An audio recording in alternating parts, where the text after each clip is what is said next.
Predictions of tens of thousands of demonstrators disrupting the Democratic convention did not materialize this week.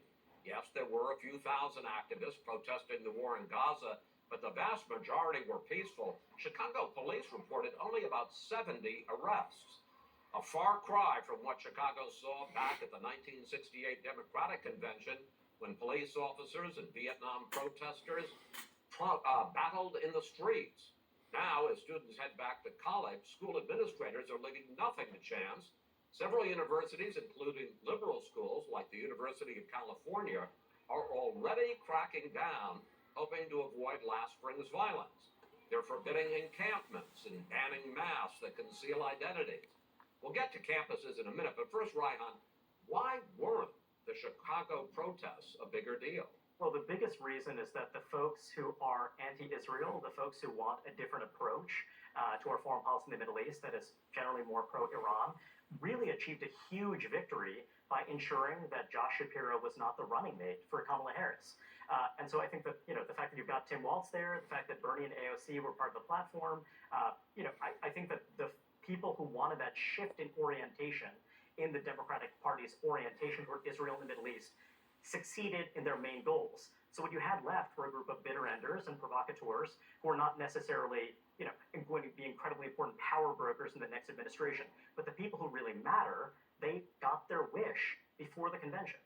I don't know. It seems a little bit conspiracy kind of thing. I think they just, I think these things tend to flame out, a lot of these things. And it isn't quite, the campuses aren't happening, things tend to go like this with these protests. Just to be clear, you don't think the anti-Israel protesters were very concerned about Josh Shapiro as the running mate? I think that's water under the bridge at this point. I don't think they didn't protest because Josh Shapiro didn't get the job. There's lots of different reasons for that. I do think these protests tend to flame out. They just tend to, and there's not protests all over the country. They flame out when they don't actually have an object of their ire that's there, right? But then, given that they were able to get this very big concession, yeah, you're right. It was bitter enders. I mean, not to be too cynical about it, but I always question this because, those anti-Vietnam War protesters, they were getting drafted and sent to Vietnam. And I just don't think, I know people feel very strongly about what's going on in Gaza, but it is not the same personal stakes as what was happening in 1968. Anyway, as students return to college, let's turn to administrators cracking down on protests even before they happen. At the University of California system, including Berkeley, here are the new rules. Bans on encampments, bans on masking or concealing your identity, and bans on restricting others' movements on campus. Kristen, are college presidents overreacting? No, this is good. I think they understand that they cannot afford another year of looking like a joke. They cannot afford another year of getting hauled in front of Congress and being grilled on why are your institutions not doing the core things you're supposed to be doing because you're too busy coddling children who have taken over your quad. I think they get that set aside the politics of it, there are parents out there trying to figure out what should I help and encourage my child to do? Do I send them to college? If they're looking on the news and they're seeing that our nation's elite universities are effectively babysitting protesters rather than focused on educating children, that is a massive crisis for higher education. So I don't think they're overreacting. I think they're doing exactly what they need to be doing. Do you think this is the right way to handle protests and lay down the law really strictly, even before anything happens? Yeah, listen, I do think there's some guidelines that need to be put into place. And if you look at the vast majority of elite college campuses, they handled the protesters pretty well. I mean, if you think about what happened at Brown, for instance, you think about what happened at Northwestern, places like Duke, there weren't these situations that were like Columbia. And of course, the president of that university has since resigned because she did handle it quite horribly. And so I think there was just a different leadership style that we saw in Columbia that really didn't exist across a lot of these other They're also campuses. students. I have two students in colleges. One's at University of Michigan, one's at NYU.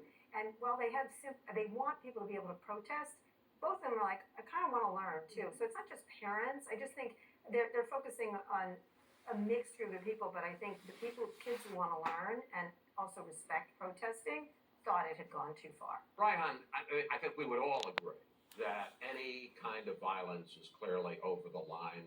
The encampments, the preventing people like Jewish students from going where they want on campus, that has to be forbidden. But I find it interesting that colleges, and there's been so much talk about free speech on college campuses. What's happened to that, Holden? Well, I think a big issue is that many institutions, many elite institutions, undermine their credibility on the question of free speech because there was a perception that they were not even-handed in terms of who they're punishing, who they're sanctioning when it comes to their political speech. And I think that this is an opportunity for a reset because, as you've acknowledged, as the panel has acknowledged, what we were looking at campuses this past spring was actually intimidation, violence, unlawful encampments, and thankfully it seems that there's a stepping away from the brink and acknowledging that that is anywhere close to a debate about free speech. So I think that is So when you encouraging say to see. they were not even-handed, were you saying that they were tougher on conservatives, on the right-wing protesters than they were on the left wing? Absolutely. Just in general, when you're looking at how faculty was treated, the independence of tenured faculty, when you have faculty members who are expressing dissenting views coming from, call it the political right, rather than the extreme political left, then you did see very different treatment consistently. And that's one reason why you had a lot of trustees, you had a lot of donors, a lot of alums who started getting involved, not because they were right-wing, but because they were appalled by the double standards. The Association of University Professors is not happy with what these college administrators are doing, putting out a statement this week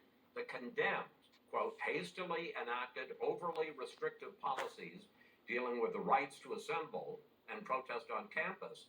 Kara, they say that these new rules are infringe on students' free speech.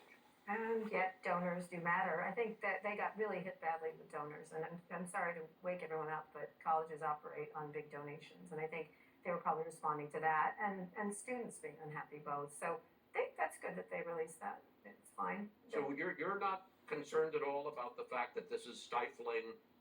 I mean, again, violence is unacceptable, but it's stifling the kind of free I think exchange, there's even always, protest. I think protests are great. I think it's always great to have these debates. I was always against people trying to yell out people I didn't agree with on college campuses. That's very different from what happened. And I think they went too far. They went too far, and this is what happened. The protesters did, on many campuses, not all of them. That's absolutely true.